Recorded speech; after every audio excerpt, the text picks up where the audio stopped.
Hello and welcome to the next episode, episode 3 of the Leading with Empathy podcast. It's great to have you here and I'm really looking forward to the topic we're diving into today. I went out to my LinkedIn community and asked them what's the topic that you want to hear the most, and this one came out on top: managing change with empathy. Change is something that is everywhere, it's constant, and it is not about to slow down. So let's dive in and look at some tips on how you can manage change as a leader with empathy. To start with, I want to take you back a little bit. I want to take you back to my childhood. When I was about 10 years old, we had these two traditions that happened every Sunday night. The first thing is we'd sit down as a family and watch America's Most Wanted. Now, if you haven't seen it, go and look at some YouTube clips. It's quite funny, really. But this show would reenact crimes. They'd reenact some crime that happened in the US. They'd show it on TV. Hopefully, someone would notice something, recognize something, phone in with some tips. Now, for whatever reason, we watched it in Australia. I didn't even know uh, where Boston was at the time, but we watched it every Sunday night. And most episodes would feature a reenactment where someone was walking down a dark alleyway and a murderer jumped out and attacked them. And there'd always be this sort of deep and menacing voiceover that would go on in the background. Now, the other thing that happened every Sunday night in my house is that I had to take out the rubbish. Now, as a 10-year-old, you might guess that I'd always forget to do it before we watched America's Most Wanted. And so after we'd watched the show, I'd be standing there at the front door, rubbish bag in hand, and I'd open the front door, and what would I see? Darkness. And immediately in my little head would that voiceover would start describing how, as I walked down these stairs and around the corner to the bin, there'd be someone there waiting just to pounce and get me as well. And I bring this up because one of the questions we need to sort of ask when we're talking about change is that we have to ask, what do humans actually fear the most?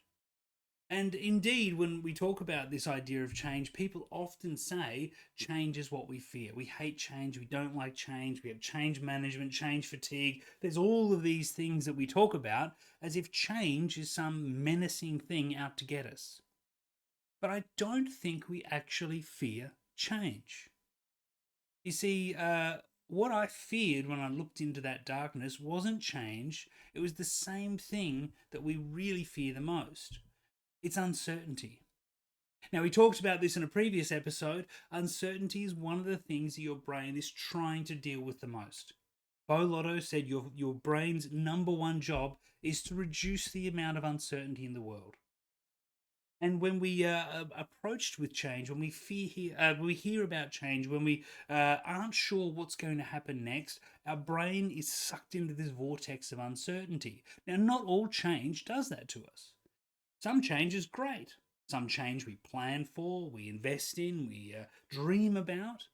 I mean, if you woke up tomorrow morning and had $20 million in your bank account, probably wouldn't be a change that you're that unhappy with.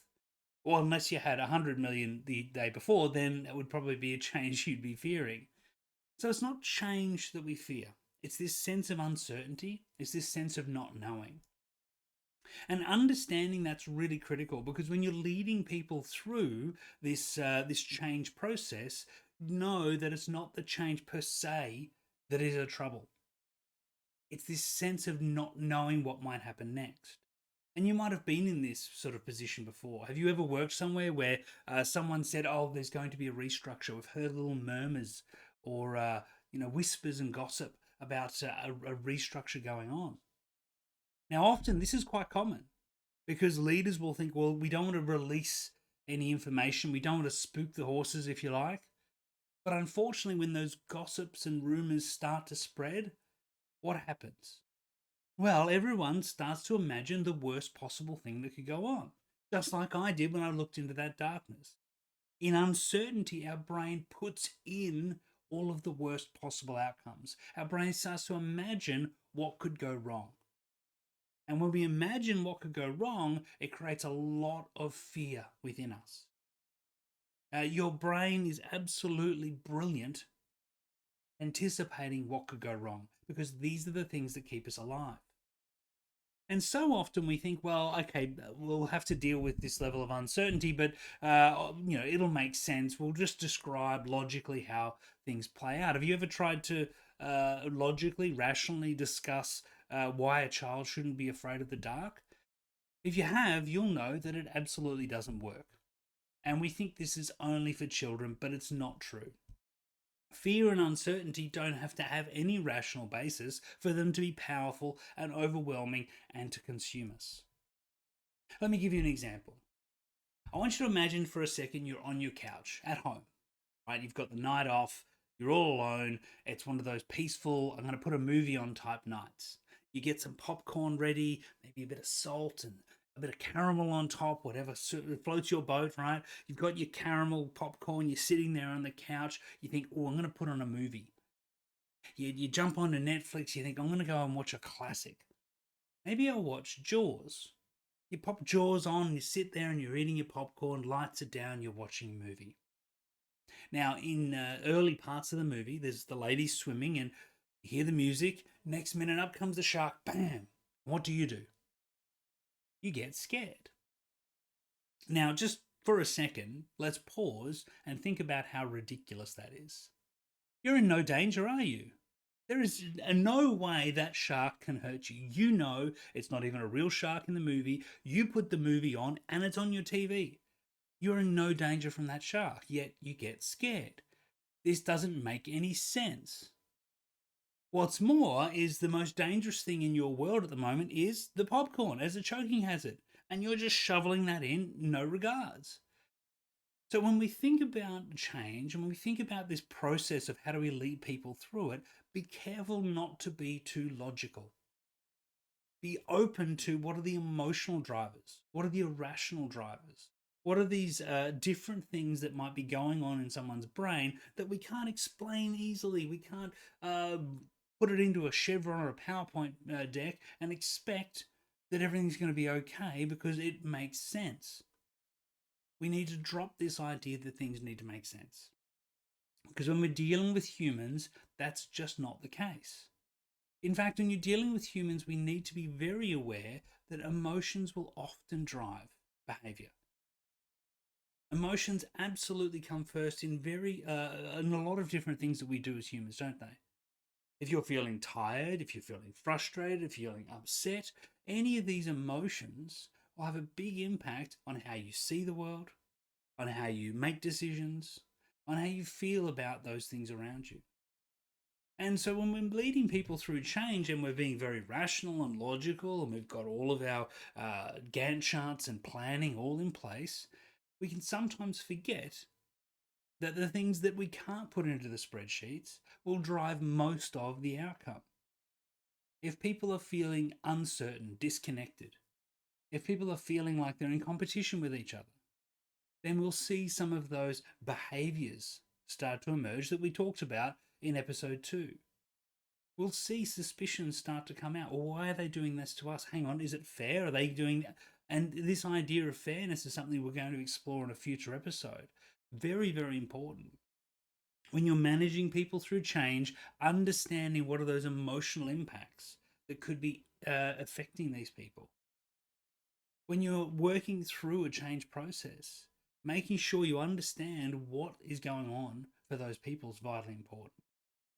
And this is where I want to take us to a few different tips. I'm going to spend some time unpacking some of these tips because managing change is more than just a good process. It involves really deeply understanding people. So the first tip I want to unpack here is we need to understand the drivers that are impacting these fear responses and these things that are going on for people. Do your people actually understand what the change is? This is a really important point because often when we sit down and we think through and we plan out a large change process or a project or whatever the case may be, we spend a lot of time sitting in the detail. We understand what A leads to B and that B leads to C and C leads to D. And we can see this progression as we go through this process. Unfortunately, when we then go and communicate that to others, so often they hear A jumps to D. And that can sound scary. That can sound like it's too big of a leap, like it's not going to be manageable. Like they won't understand how to go forward in this world. But what's my job going to look like? I don't understand what that is now. And so making sure that we step people through, that they understand the change well, that they understand what's going to take place and how that future might look. A really good question to ask ourselves here is, do we understand the impact this will have on that person? Now, we again should be talking about and communicating that impact. We understand that this will cause these things to occur. If we don't talk about that, if we don't demonstrate that we understand the impact, people may well, rightly, assume that we don't understand their position and their perspective. We don't understand their world and the impact this is going to have on them. And be absolutely clear here. That is the most important thing to them, isn't it? Most important thing to them about this change is how it will impact them. So making sure that we as leaders understand how it will impact them and understand the difference it'll make in their world is absolutely critical if we want to build that confidence to help them through this change. And finally, it's really useful to look at lots of different perspectives. How will this look from a different chair? How will this look from our competitors' perspective? How will customers view this change? How will regulators view this change? How will complete strangers to us view this change? When we can sit back and look at these different perspectives, we gain a greater understanding of what this change could look like to some people. And by being able to sit in those different perspectives and understand the drivers from these different areas, it allows us to communicate and manage that change far more effectively. If you've ever been in a position where you've thought, well, this is simple, we just go straight down this path, you'll know that the world isn't always looked at the same way. And if you're giving directions to someone to go down the street and you use landmarks that they don't know about, then they're going to have a real trouble in navigating through with your instructions. So make sure you do the work to take yourself out of your own perspective and look at the perspectives of others.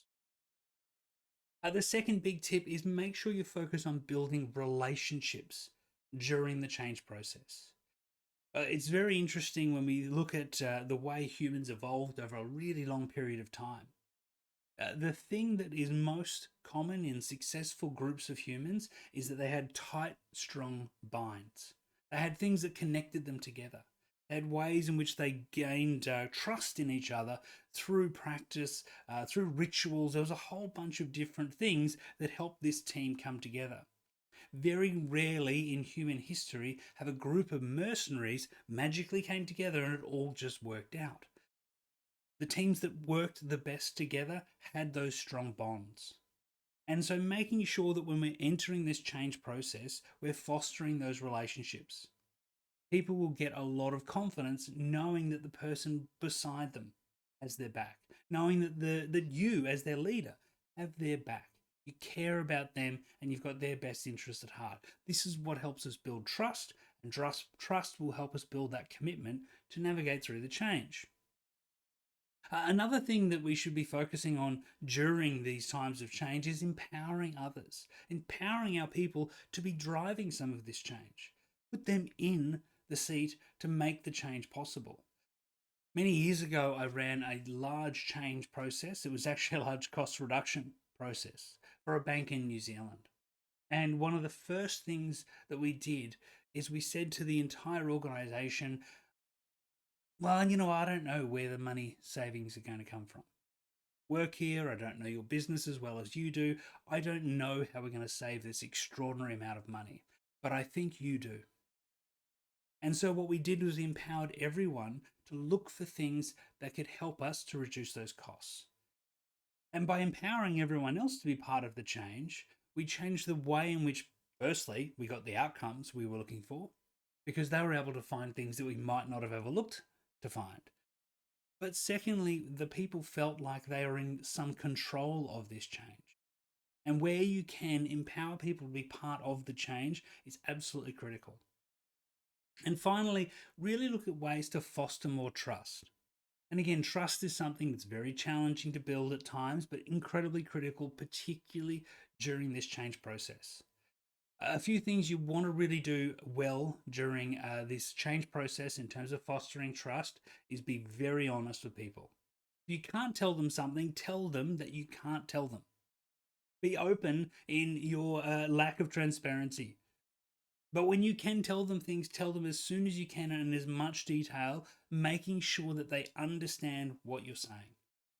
Fostering trust comes down to this sense of reliability here. They want to know that you're going to do what you say you're going to do.